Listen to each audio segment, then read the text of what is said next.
It all started with a very simple idea. Tell the stories of how successful middle market CEOs made it to the corner office. I'm Brant Handley, founder and managing director of Resource Options International, or ROI. We're the USA's premier executive search firm focused exclusively on empowering middle market companies to attract, hire, and retain A players while transforming top executives' careers and lives. ROI's Into the Corner office is dedicated to discovering how middle market CEOs advance their career, and we're making these remarkable and sometimes quite unbelievable stories available to you for the very first time.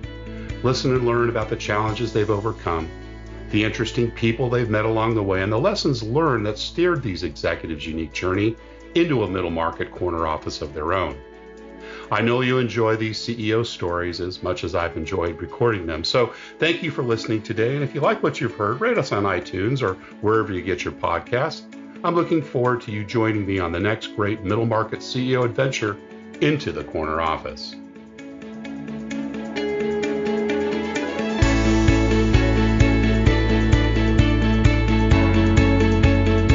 My guest today is Thomas Hill. He's the Chief Executive Officer of Kimray. As the grandson of Kimray's founder, Thomas grew up around Kimray, and he has worked at the company for virtually every department, giving him an intimate knowledge of the processes and people involved from start to finish. Thomas manages the family-owned company with a sense of stewardship and heritage. Thomas is also author of the book Recovering Leadership, Musings of an Addict Leader, where he shares his personal story of advancing in leadership at Kimray, spinning out of control, and the long and difficult road of recovery that transformed his life and leadership. He also writes weekly Monday musings on various leadership topics. Thomas currently serves on the board of Salt and Light Leadership Training, and he is vice chair for Hope is Alive Ministry, where he personally mentors a group of men recovering from addiction. Thomas and his wife, Rebecca, both received their degrees from Oklahoma State University, and they've been married more than 30 years and have 6 children. Thomas Hill, welcome into the corner office. Well, thank you so much, Brant. I'm really excited to be here.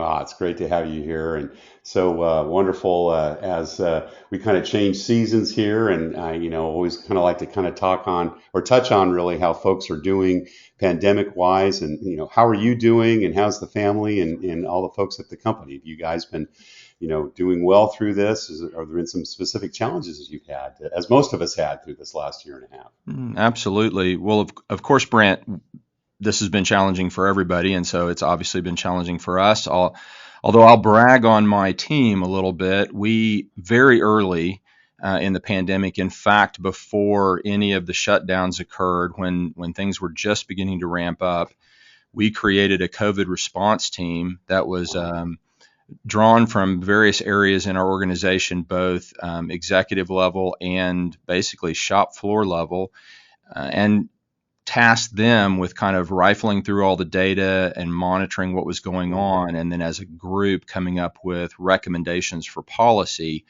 And we have a phenomenal track record. We have been somewhere between 2 weeks to even 2 months ahead of everyone else in terms of enacting policies, including deep cleaning and the way we handle working from home or even working here, and keeping people distanced and keeping people safe. And so we've had a great track record up until Omicron. We didn't have any transmission here at Kimray. We did have people who got it, but we could calculate where they had gotten it other than here. Omicron's a little different. Our value is so much higher. We have had some transmission here at Kimray, but luckily the results of getting that seem to be much less. So across the board, I've been very pleased. Now I will say Omicron's kicking everybody right now, and we've got a bunch of people out, which I'm sure is true for every organization. That's a real challenge when you just don't have people showing up for work that you had intended to be there, and the tasks that they were supposed to get accomplished don't get accomplished. It creates problems for everybody. So we're working on that, struggling with that, but I'm very proud of and pleased with my team. I would say something else about that. We see so much in the media about people's responses and reactions to the things that are mandated or the things that are required of them. It's shocking to me how many people have actually become militant over the things they've been asked to do or required to do. And one of the great things about having a cross-functional team and having them represent everybody in the organization and then come back with those recommendations is we've had very little pushback on the policies and the things that we've done. Our mantra is we believe everybody's equally and intrinsically valuable, and we want to do things that demonstrate and communicate that. And by listening to everyone and letting everybody have a voice in what's going on, we've been able to find a good balance. Now, that doesn't mean we've made everybody happy all the time, right? That's never possible. But I believe that we have reached a really good balance. And because of that, and because of our culture in general, we just haven't had any problems. And that's been really, really refreshing, because I know some organizations that's been a real issue. Well, I think two things you mentioned, just in summary. Getting out ahead of it, of course, is important. And that's true with any crisis, right? But it sounds like you folks are really well prepared. And then communicate, right? There's nothing that falls short, particularly in a larger organization, if people just know what's going on. Be honest, be open, be forthright, and stay out ahead. So congrats on that. And can't wait to hear more about Kimray and obviously all that's going on. But let's start with you. I know you grew up in a family business. This is third generation, correct? Is that right, Thomas? That is correct. And in terms of direct management, I'm the third generation direct management. I will say that my great grandfather was involved in the business financially in its startup, because obviously my granddad, he went to his dad to help out with the initial capital, but was never involved in the company itself or in management. So we kind of say we're third generation. So when you grew up, Dad was running the show, or was Granddad still running it at the time? Well, my parents were really, really young when they had me. So my dad actually, when I was 1, went to Vietnam with the Marines. He was a RIO operator in a F-4 Phantom. And then he came back and went to school. I got to go through that with him. I actually went to preschool at Oklahoma State University. So I've been orange for a long time. And then we came to Oklahoma City when I was about 6 years old, and he went to work for Kimray as a bench engineer, basically designing products, and kind of worked his way up from there. But by the time I was in middle school and high school, he was the de facto. They didn't call him CEO. That term, that title didn't start being used at Kimray until really just a dozen years ago. But he was functionally the CEO and ran Kimray for about 30 years. Brothers and sisters? I have a sister and a brother. And my sister's a professional homemaker and child rearer. She has 8 kids. Oh, wow. And does a great job of that. And she's now getting her kids married off and having grandkids. And then I also have a brother who's not involved in the business. Not involved, right. And what about your wife? Has she been also focused on the home, or has she been involved in the business? Yeah, she started out as an educator. She actually got a degree in foreign languages, Spanish particularly, and then was interestingly enough so often, this is something I really find interesting. There's so many people out there kind of trying to figure out how they're going to mimic what they've seen other people do. And unfortunately, if you've never read the book Black Swan, I highly encourage people to read that, because it really just exposes the myth that if you mimic what everybody else is doing, you'll get the same results, because there's just circumstances that don't repeat themselves. People are in the right place at the right time. And my wife was in the right place at the right time. In Oklahoma, we passed a bill that mandated foreign language education in elementary school. And so everybody was scrambling to find people both to do that, and they didn't have curriculum. And so my wife got the opportunity to write the curriculum for one of the large school systems here in central Oklahoma, and then teach it, and then teach the teachers. And if we hadn't started having kids, I'm sure she would be an administrator, if not the superintendent of schools for all of Oklahoma by now, because she's very, very organized, very, brilliant. But she decided that she wanted to stay home with our kids. We have 6. Right. And so we're about to graduate our last one from high school. Oh, gosh. I don't know what we do then, because we haven't done anything that didn't revolve around kids' schedules for the last, 27 years. So I'm not sure what you do now. Yeah. So entire life in Oklahoma City, is that where you grew up then? And, around yeah, functionally, yes. Yeah, functionally, right. And good student in school. How did you enjoy your academic years? Well, Yeah, I can be a good student if I want to be. In the Um, courses you liked, right, Thomas? exactly. I got bored very quickly in most of my classes in school until I got into my upper level engineering classes. And so I have the distinction of having been thrown out of 2 universities Oh, and took 7 years to get an engineering degree. But I did get married in the middle of that, ran a foundry for a while, and had a full-time job for most of that. So I have some excuses, but right, right. yeah, That's people, I want you to come talk to my kid about how important it is to get an education. They assume that I did the standard, went to school, made straight A's, and I did not. That was not You got to me. look at it with a John side and say, "Are you sure?" Yeah, are you sure? Because Let me tell you I'm going more to tell about them, the circular route may work just fine. that. So involved in sports and other activities in school, what were your distractions? Minorly, Uh-huh. I went to a high school that required you to participate in sports, and so I did, but that was never my primary Okay. thing. Yeah. I have been a nerd since I was a little kid. Yeah. Yeah. I like to take things apart, put them back together. Mm. I like to build things and create things and figure things out. So Hence the engineering degree. yeah, in school and when I was young, you would probably find me at a workbench building a model or Yeah, creating cool. something or dismantling something. That was really what I was about. Did they have you working at Kimray early on? Did you do stuff like during high school or work in the warehouse or anything like that, or did I that come did my later? first, well, I started working at Kimray when I was probably 7 years old, but we don't talk Uh, about that because I'm not sure that the federal government is okay with that. But my dad would give us jobs, to do. Sure. We had a separate company that manufactured the world's first cardiac output computer, which my father invented, and it was the old-fashioned circuit cards. Everything was through hole, resistors and Mhm. transistors and stuff. And after Yeah. those were all soldered up, somebody had to clip all the leads off the back of those circuit cards. So that was my job for a Yeah. while. I Yeah. would come into Kimray and clip those off. But my first real job at Kimray was when I turned 16. Still true, you have to be 16 to work here. And I got a job in assembly, which was Hmm. assembling our product. And I worked for a guy named Charlie Talon, who has unfortunately passed away, but he was a Mm. wonderful guy. And he knew my grandfather, had worked for my Long-term employee. grandfather, knew Yeah. my Yeah. dad. Yeah. First day of work. I'm there. Of course, this is before the days of onboarding or anything. You got a job, they just threw you out on the shop floor and said, "Here's the That's tool. right. It looks like this. Catch Yeah. up." And Yeah. so I'm working about middle of the morning. Charlie's making his rounds, and Charlie comes up to me and he says, "I know who you are.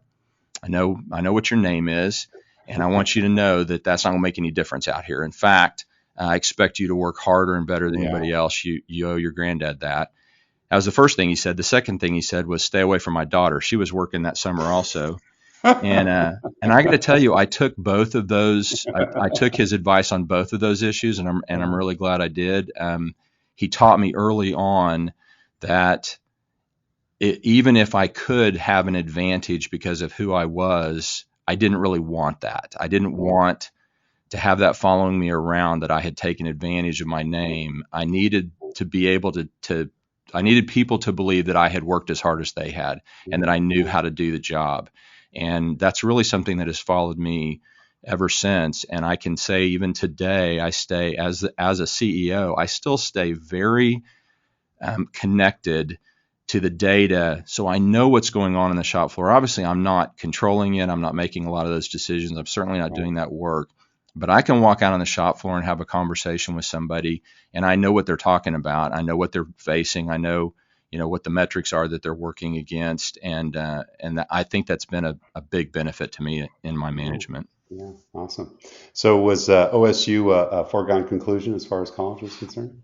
Well, it was for me. That was part of the problem. My parents sent me to a little evangelical university up Hmm. in Chicago. I don't know if anybody's ever heard of Wheaton College Oh, in sure. Yeah. I know them Chicago. well. And I Yeah. loved Chicago, but I wasn't enamored with Wheaton. They were pretty restrictive. We didn't get Mhm. along on a lot of areas, and so I did fine. I made decent grades and was doing fine in school, but they asked me not to come back. So Okay. I don't think I fit their culture at the time. And then I got the opportunity to go to Oklahoma State and found out that the freedom that I was missing in Chicago Mm. was available to me in an unlimited amount, and I used that freedom and failed out of school. So Okay. All right. And came back a couple of different times, or did you go I off and did, work yeah. for a You know, they while, or make you how did go that? get a couple of credit hours someplace else, and then you can Right. re-enroll. And I re-enrolled, and then I got married in the middle of all that, and had to work and go to school part time. But I managed to finish. And you got your mechanical engineering degree. Yes. Now, you didn't go right back to Kimray, as I understand it, right? You worked a few years outside. Tell us a little bit about kind of that decision, because, it can go either way. A lot of folks, particularly in the early years, second, third generation, typically tend to go in fairly early and stay their entire life. Was that purposeful on your side to, try Well, something else on the yeah, outside? it's actually a misnomer. I managed a foundry, but Kimray owned the foundry. Okay. So Okay. I was Got still technically working for Kimray, it. was Yeah. actually reporting to my father ultimately, but I was in another town managing a foundry that we had purchased. And I think that was a good experience. Nobody there knew me. Right. I didn't have any history there, which made me realize, the difference between using the power of your name and using, real leadership. Sure. So I think that was helpful, but not quite out from underneath the umbrella of our family company. Right. Right. And that was the Red Anvil Group. Is that correct?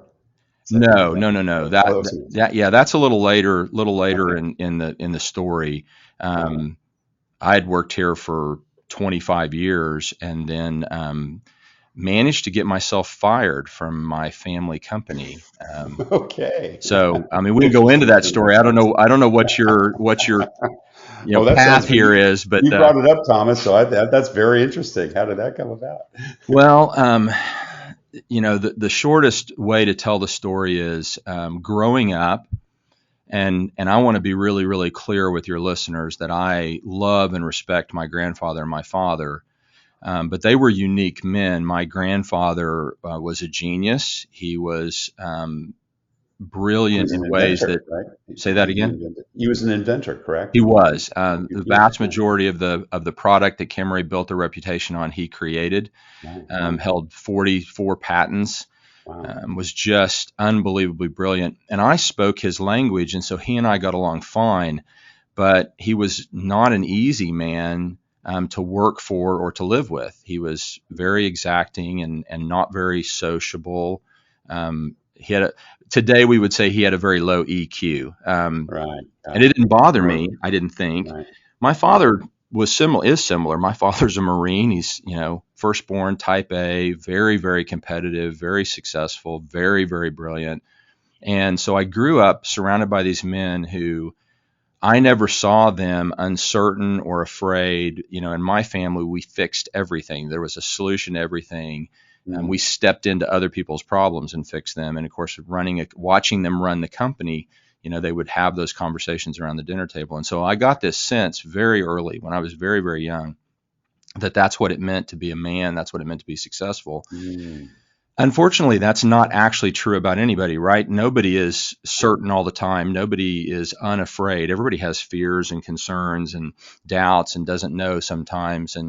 And so I felt that way, but I thought I wasn't supposed to feel that way. Mm. And then there were a series of childhood traumas, none of them the kind you read about in the newspaper, death of a friend and deaths in the family, and we didn't deal with trauma very well. We just kind Yeah. of brushed everything under the rug, and Yeah. Yeah. all of that created kind of a disconnect for me that really created an internal kind of a pain.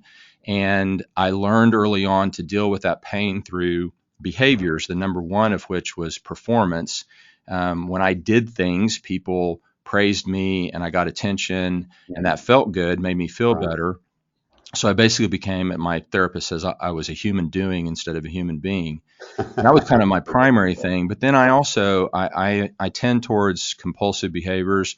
I don't check doors over and over again, but I do things and I can't stop. Like I collect. So I started collecting guns, and the next thing I know, I have 100 guns, which nobody needs 100 guns. It's that kind of Right. thing. Right. So I had all these behaviors, and the older I got, all that just keeps piling up. I'm not dealing with any of it. I'm not processing any of it. And so in 2012, things had gotten to the point where I was the internal problems and the internal conflicts were so weighty.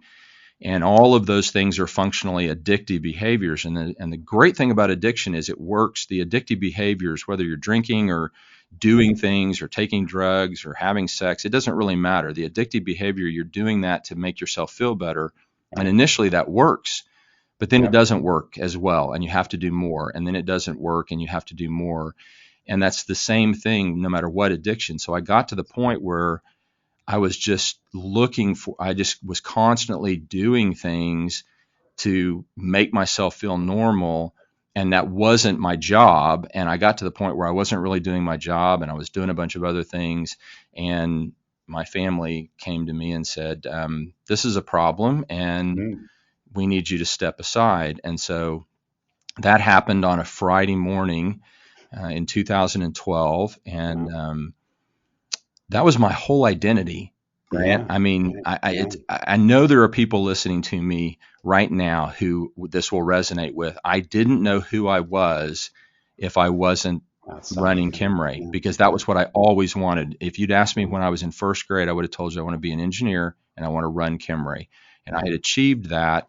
It didn't make me happy. It didn't fulfill me. I had a lot of issues, but I didn't know who I was if I wasn't the person running Kimray. And that existential crisis almost ended my life on that Friday. And so we made the decision. I say they tell me I was participating in that decision. I don't remember whether I did or not, but we made the decision that I needed to get some help. And so I actually went to inpatient. I went to a rehab center for 67 days where I learned that my whole identity was based on the wrong thing.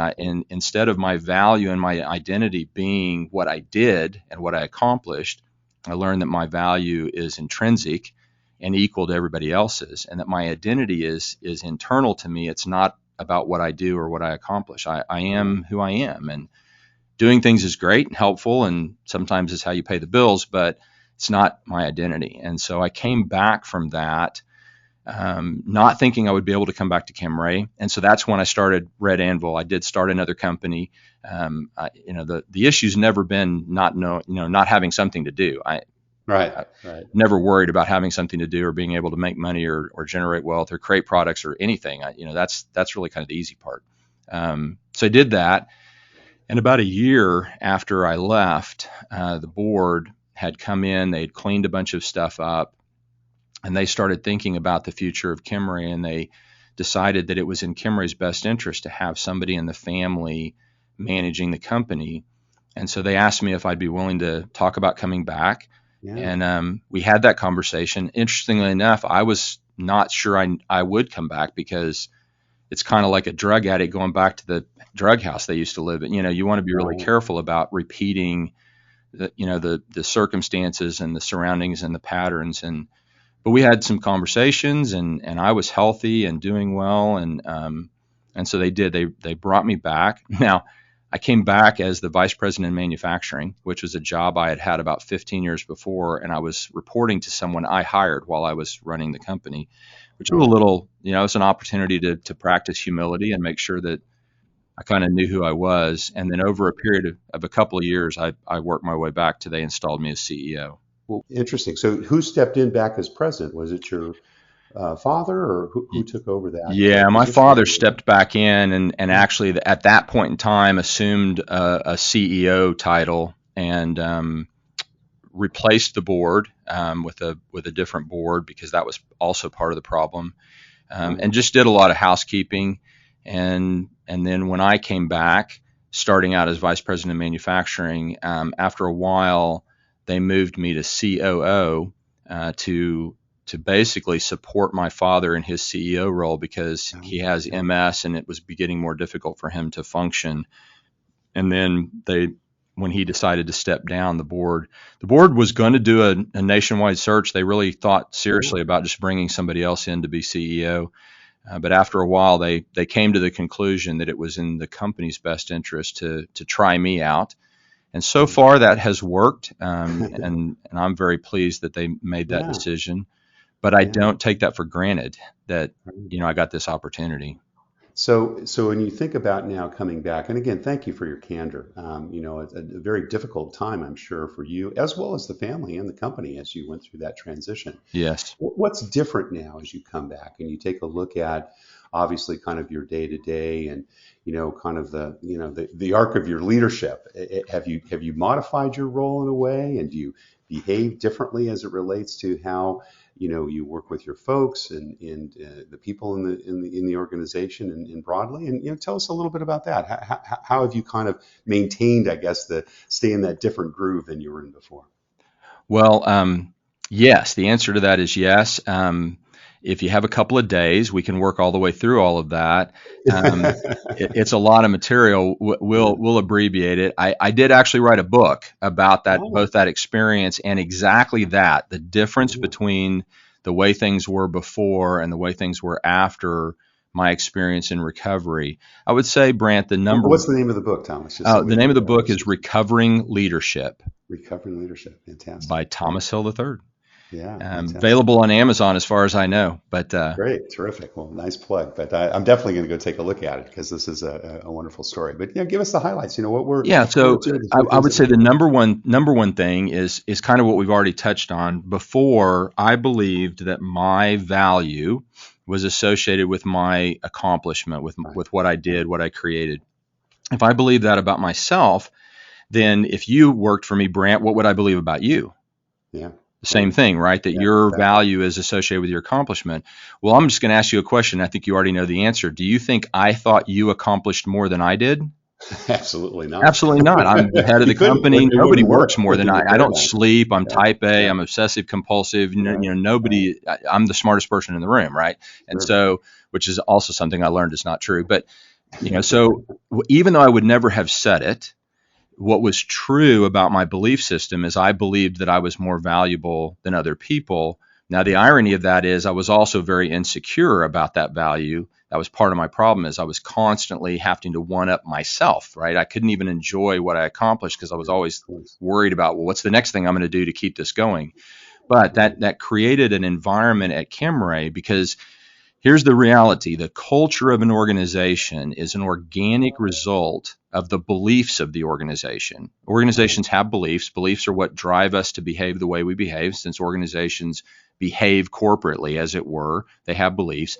The beliefs of an organization are predominantly influenced by the leadership, not Right. entirely, but it's really hard to overcome. So, as the leader, if I believe that value is based in performance and accomplishment, then that makes it a competition.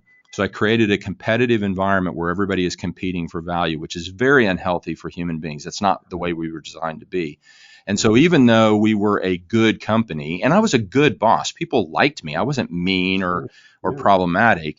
There's still this underlying current that you're only worth what you do. And if somebody Yeah. else is doing more, they're worth more than you are. They're more valuable than you are. And Mm. that's very Mm. caustic. That's very hard on people. So Yeah. I would say that's one of the biggest things that changed is I Right. learned the truth, which is my value and everybody else's, is intrinsic and equal because that's my belief. That's now Kimray's core belief. And we behave that way. Now that Mm. doesn't mean everybody's the same, right? We have different responsibilities, we Sure. have different skills and different experiences. But you're not at Kimray, you're not competing for your value. We value everyone. We treat Right. everyone with respect, equally with respect. And that was not true before. So that's a big component of it. The other thing is I grew up in a command and control environment. My Sure. dad was a Marine, right? In the Yeah. military is command and control. There's no if, Right. buts, or We are ands. They're products not of our asking environment. for your input when you're on the rank and Yeah, file. They're that's telling right. you what to do. And Right. while I was a nice person, I was very command and control. I believed I had all the answers. I believed that the Mhm. best thing for Kimray was for everybody just to do what I told them to do and do the That's thing. And besides, it increased my value if I came up with all the ideas. of course. And of course, you're the smartest guy in the room, and you have to, Right. right? There's pressure for that as well. Yeah. After all of this, after recovery, I realized that in reality that there are a lot of really great ideas out there. We have all of these people at Kimray. If we've hired good people and if they're talented and if we're treating them well and they feel valued and respected and included and cared for, then the stuff they bring to the table is going to be phenomenal. And so the things that have happened at Kimray over the last, 6 to 7 years under my, second round of being the CEO or the head of the organization, our accomplishments have outrun anything we got done beforehand. I mean, whatever I do bring to the table, and I do bring stuff to the table, it's magnified 100 times by all of the input and all of the extra work that gets done by all these people who now feel like that they're included, they have real input. I'm really looking to them to come up with solutions and to solve things. And really the only thing it requires of me is the humility to acknowledge that someone else's method or way of getting something done can be just as good as mine. It may not be the same as mine. I may have done it a different way. It may have looked a little different if I'd been the one doing it, but their way is just as valid and in fact, oftentimes is better in the long run. And so having that carry through the organization, and that has gotten us through the downturns. Since I took over, we've been through 2 significant downturns. We've been through COVID. In our industry, every downturn is followed by growth, which I think is actually harder than managing the downturn. We've been through those, and not only we're not surviving through those, we're thriving through those. We come out stronger every time. We just acquired our largest distributor, which is a huge acquisition for Kimray and makes our bottom line much, much healthier, regardless of what business level we're at. So we're accomplishing things now we would never have gotten done under my leadership before. Yeah, fabulous, great. And how do you, knowing a little bit about recovery, it's a family disease, as one knows, and lots of it around in my family. How do you keep on track? Do you have things that you go back and do on a regular basis that remind you of those principles? Or is it absolutely. Yeah. So I'm a process addict, and so like every addict, I'm not an addict. I'm just in recovery, so that's always there. It's always a possibility for me to repeat behaviors and do those kind of things. So I do several things. One, I still have a therapist. I started seeing my therapist when I got out of inpatient treatment and have been seeing the same therapist ever since. And I intend to keep seeing a therapist until I die. I don't know why I would ever stop. I'm also involved in a recovery community. We have a group here in Oklahoma called Hope is Alive. I happen to be on their board, but even before I was on their board, I started leading a discipleship group in one of the houses. It's a sober living facilities. We have 22 houses, but I go to one of them once a week and participate in a discipleship meeting. And that's kind of my recovery. That's my meeting. That's my recovery community. Those are the guys that I can talk to and call, and they call me. And so that's really, really for me. And then, a lot of personal behaviors, a strong believer in meditation and quiet time and structuring my life so that I don't get too busy. Busyness is an enemy. I get too busy, then I forget to take care of myself and do my things. So there's quite a bit going on there, but it's no more complicated than keeping your body fed, no more complicated than, people manage to get haircuts and, clip their fingernails and brush their teeth and go to the bathroom every day. I just added a couple of other things to that, and I do those every day. Maintaining conscious contact. Right? Exactly. Excellent. Well, let's shift gears a little bit. Tell us a little bit more about Kimray. We haven't talked about what the company does. We've talked a little bit about the history. Give us a little thumbnail sketch. I know you're privately owned and you don't want to share numbers and so forth, but tell us about the breadth and width of the company and how many employees and kind of the things that you folks do every day. Well, our mission statement at Kimray is to make a difference in the lives of the people that we serve. And I tell you that first because it's really important that people understand that while we do a lot of things at Kimray, that's not who we are. So what we do at Kimray is we manufacture a line of controls for the production of oil and gas.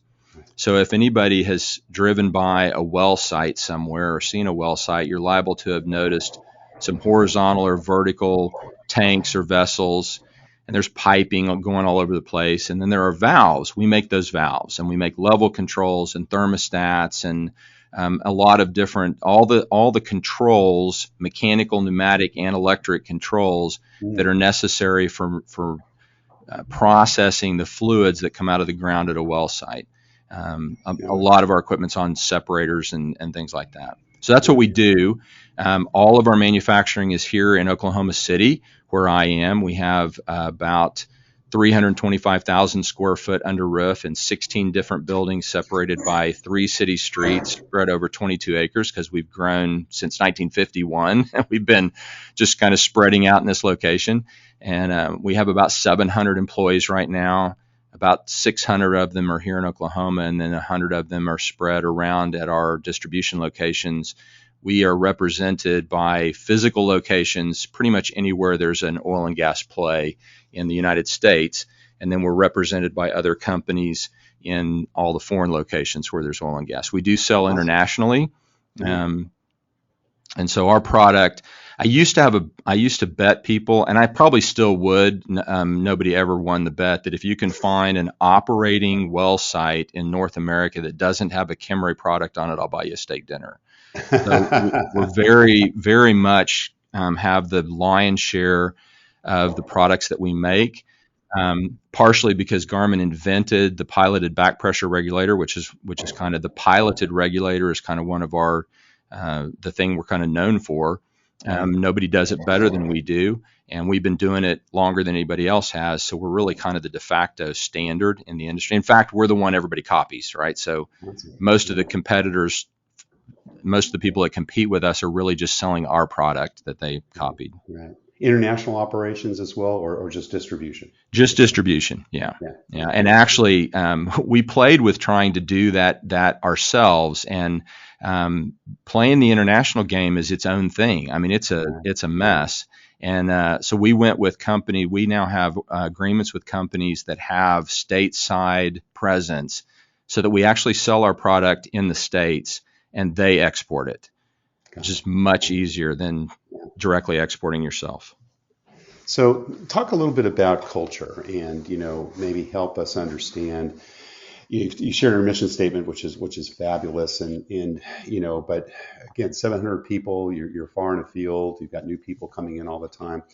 CEO's role really is about, communicating that culture. How do you do that, when you're not able to, kind of have that water cooler discussion with the folks down the hall?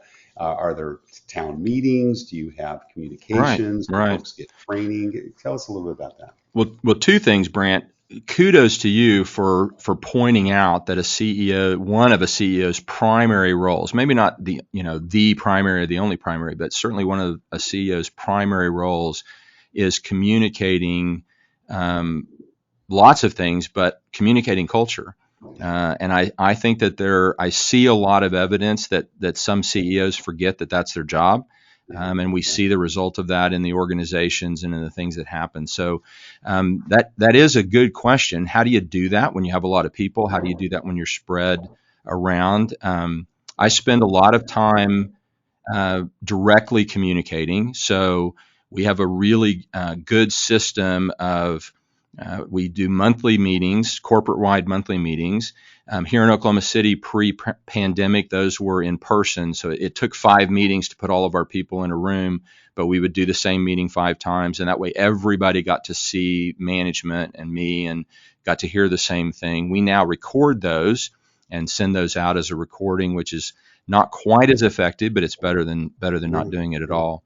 And then I spend a lot of time on the shop floor and in various offices. And in fact, Monday and Tuesday, I was in West Texas visiting locations there. And a week I'll be in a couple of other locations. And so at least once a year, I'm in all of our locations, as are other executives.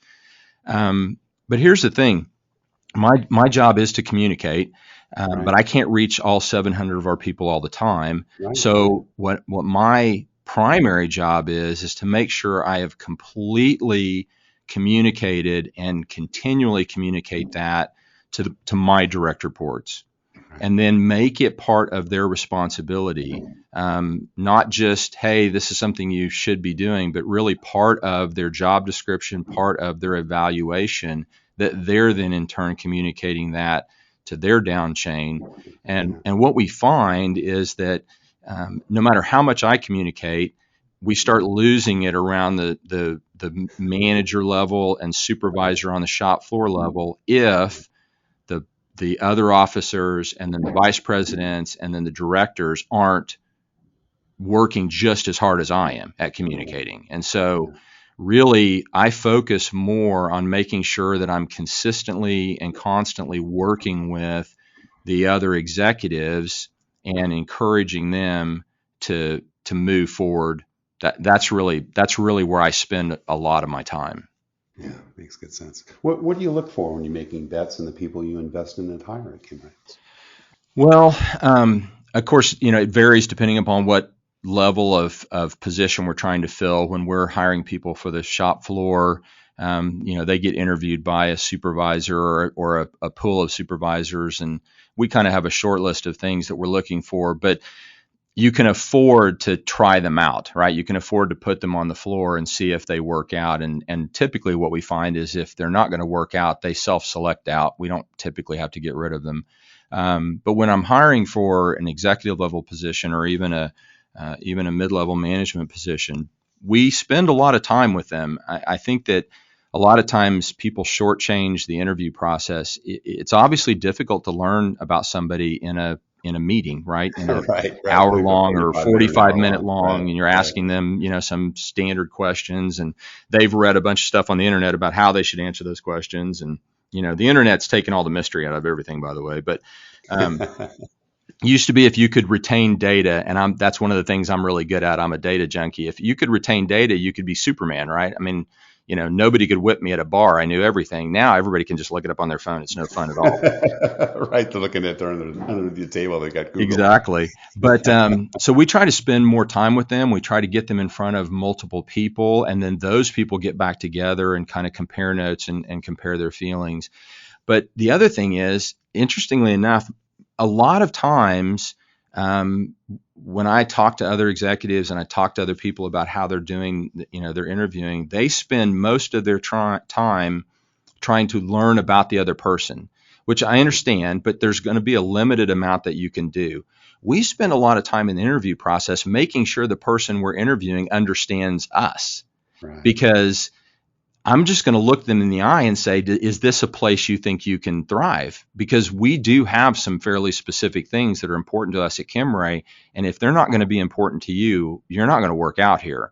And so we have found that being very clear about our expectations and who we are, what our culture looks like, and what we expect from our people in terms of their behavior, not just their job performance, but their behavior, how they treat one another, how they're going to, who they're going to be at work. If we're very clear about that, some people kind of go, yeah, this is probably not the job for me. And other people, you see them light up, right? I mean, like people respond to what they're hearing and what they're experiencing. And so we're looking for that spark to light up in them when you say certain things, and that lets us know that that's something that resonates with them. And if that's the case, then they're probably going to work out pretty well for us. Yeah, fantastic. Well, Thomas, we're just about out of time, and you've been certainly very, very generous today. We always ask one last question, though, and that's like, what kind of career and life advice would you give someone who maybe has their eyes on the corner office? Maybe they've grown up in a family business and they're not sure about what the next steps are. And, maybe they're mid-career, maybe they're taking a look at a variety of different things that they could do or could not do. Well, what would you tell them about, career direction and obviously the types of things they should be thinking about if they really want to get into that C-suite? Absolutely. Well, first and foremost, I would say really search yourself and be sure that you want to be in executive leadership. It's difficult. I think a lot of people that aren't in executive leadership imagine that it's a position where you have a lot of freedom and you have a lot of power and you get to make all the choices. And what I tell people is, I just have a lot more people who get to tell me what to do now than I ever did before. It's not for everyone. And you find that you don't have nearly as much freedom as you think you do, because it kind of all the bucks stop here. And if something isn't right, it's yours to make sure that it gets taken care of. So it is a burden, one that I gladly bear and enjoy, but not everybody is wired for this. And so first and foremost, I would ask people to make sure that that's really what they want. I think our society has lied to us and told us if we're not constantly moving up, there's something wrong with us. And there's nothing wrong with finding a place where your skill set and your desires in terms of what you want to put into something are kind of matched up well, and it works for you. There's nothing wrong with staying there and being content and doing that well and being the best that, whatever that is. So everybody doesn't have to climb the ladder all the time. But if you do decide that, then I would say the most important thing for leadership is humility. And that's unfortunately the thing that seems to be the most lacking in a lot of leaders. And so any opportunity you have to learn what true humility looks like, I would find a humble leader that's successful, and I would ask if you could just sit at their feet, so to speak, if you could be mentored by them. And I would ask them, how they make the decisions they make and how they decide what to do with people that are problematic. And because really anybody who's got some intelligence and some education can solve some problems. Anybody can create a strategic plan. Anybody can, create a budget. Anybody can, say, hey, we're going to go over here and take over this industry. That's not really the magic in leadership. The magic in leadership is when all the things that don't go right, how do you deal with those? And all the people who, while they are talented and wonderful and you need them, they are also messy and complicated and don't always show up in the ways that you need them to show up. And how are you going to deal with that? And typically I have found that humility and respect and care for other people is much more productive than all the other things that we often see. But those are very difficult things to develop. Those are difficult qualities to have become kind of your natural mode that you operate in. I'm still working and struggling on that, and I think I always will. Something I always want to be able to get better at. So that would be my advice. Fantastic. Well, Thomas Hill, CEO at Kimray, thank you so very much for sharing your journey into the corner office. Thank you. Thank you for listening to Into the Corner Office with Brant Hanley. We hope you enjoyed hearing our guest CEO story as much as we did. If you want to hear more CEOs reveal their journey into the corner office, please subscribe via iTunes and tell your friends and colleagues. For more information about Brant, Resource Options International, and the mighty middle market, visit www.goforroi.com. We look forward to having you join us for our next episode.